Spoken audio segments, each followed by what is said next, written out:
Hello everyone, happy Macedonian Monday and welcome to the newest episode of Marius History Talks.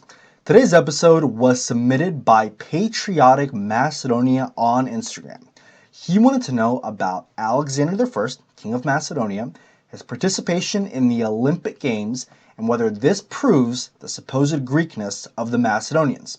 So we'll take a look at this, as well as some surprising facts about where the original Macedonians actually originate from.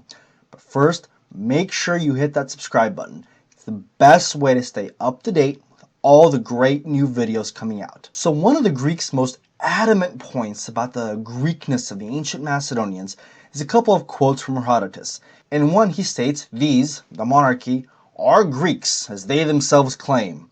And in another he talks about the participation of Alexander I in the Olympic Games, an event open only to people of Greek origin. So let's take a look. So according to the accepted version of what happened, Alexander I wanted to participate in the Olympic Games. However, he was initially denied because he was of barbaric or foreign origin. So he explained to the judges of his Greek origin, tracing back to Argos in Peloponnesian Greece, and upon hearing this, he was accepted as Greek, was allowed to participate, and came in first place in the foot race. Pretty open and shut case, right? Of course not. Here's a little background on Alexander I during the Persian Wars. After being invaded by the Persians, he gave his own sister to the Persians as a symbol of friendship and him being an ally. As a result of this, he became the official ambassador of the Persians to Athens. And during the Battle of Plataea, in which the Spartans and some united Greeks fought against the Persians, he fought on the side of the Persians against the Greeks. However, at the same time, he claims that he not only secretly shipped timbers from Macedonia over to the Greeks for their war effort, but also gave the Spartans the battle plans at Plataea before the actual battle. So what we're seeing here is a master diplomat, one who played both sides, Greek and Persian, to suit his advantage. And by the time of the Greek victory after the Persian Wars, it became clear that being Greek was the advantageous political move. So, at a time when absolutely no one accepts the Greekness of the Macedonian kings, much less the people, and you have the famous Greek Herodotus in your court, what do?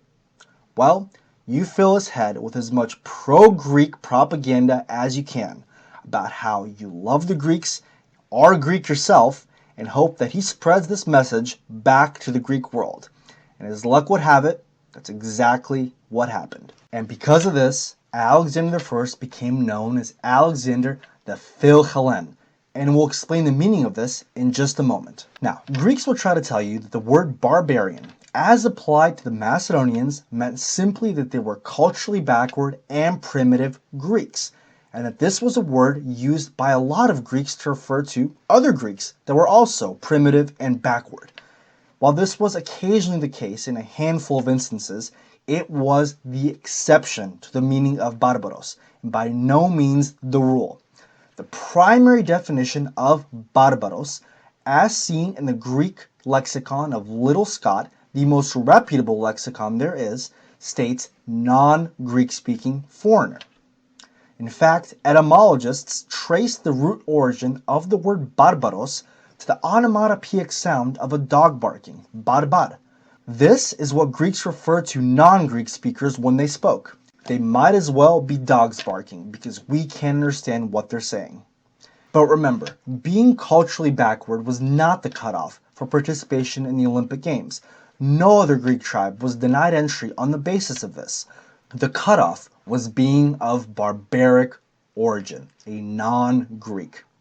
And also keep in mind that no other Greek tribe in recorded history was simultaneously, meaning at the same time, denied entry from the Olympic Games and called a contemptible foreign people, even rhetorically, and required the use of interpreters to speak to other Greeks, and had their own local pantheon with names foreign to the Greeks.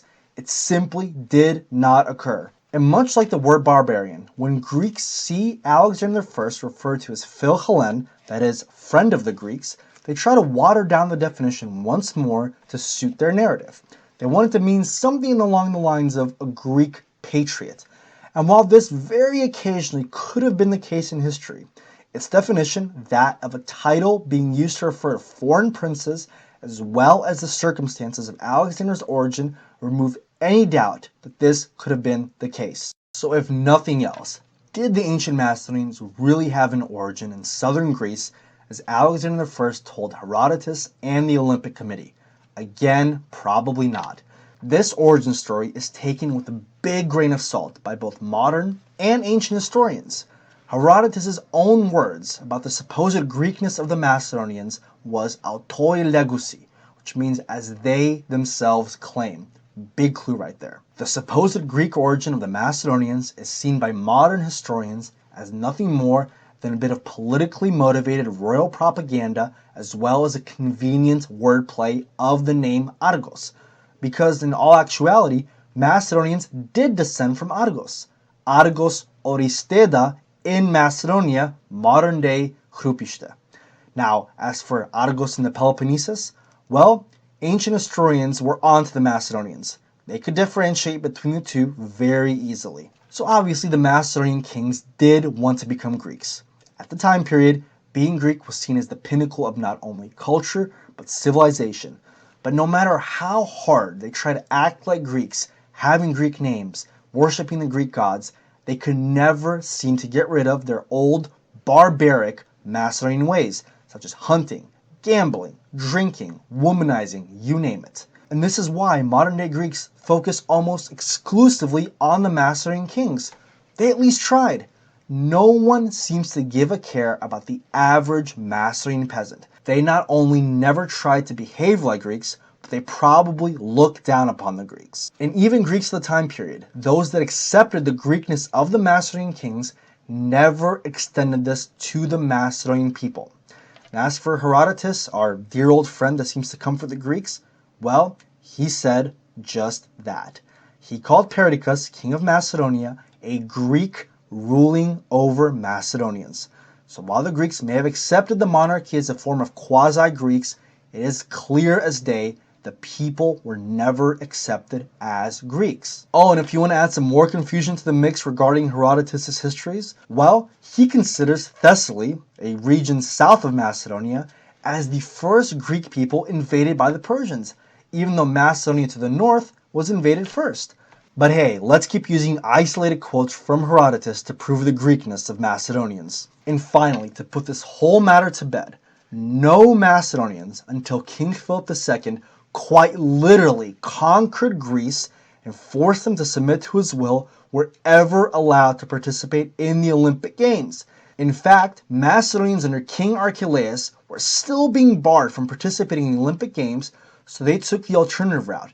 They created their own counter-Olympics, Macedonian Olympics, in the city of Dion. And of course, the irony of all this is modern-day Macedonians are still barred from participation in the Olympic Games as Macedonians. I guess some Greek habits really don't go away. So what are we going to do here? Are we going to follow Alexander I and change our identity and come up with a fake origin story about who we are just so the rest of the world accepts us? Or are we going to be King Philip II, look at our problems at home, fix them, strengthen ourselves, strengthen our unity, and let the rest of the world come to us? In this scenario, be King Philip, don't be Alexander. Well, that's our episode for today, folks. Thank you again, as always, for tuning into Marius History Talks. Keep sending in your comments and your ideas. I'd love to see them. Until next time, stay safe and keep fighting for Macedonia.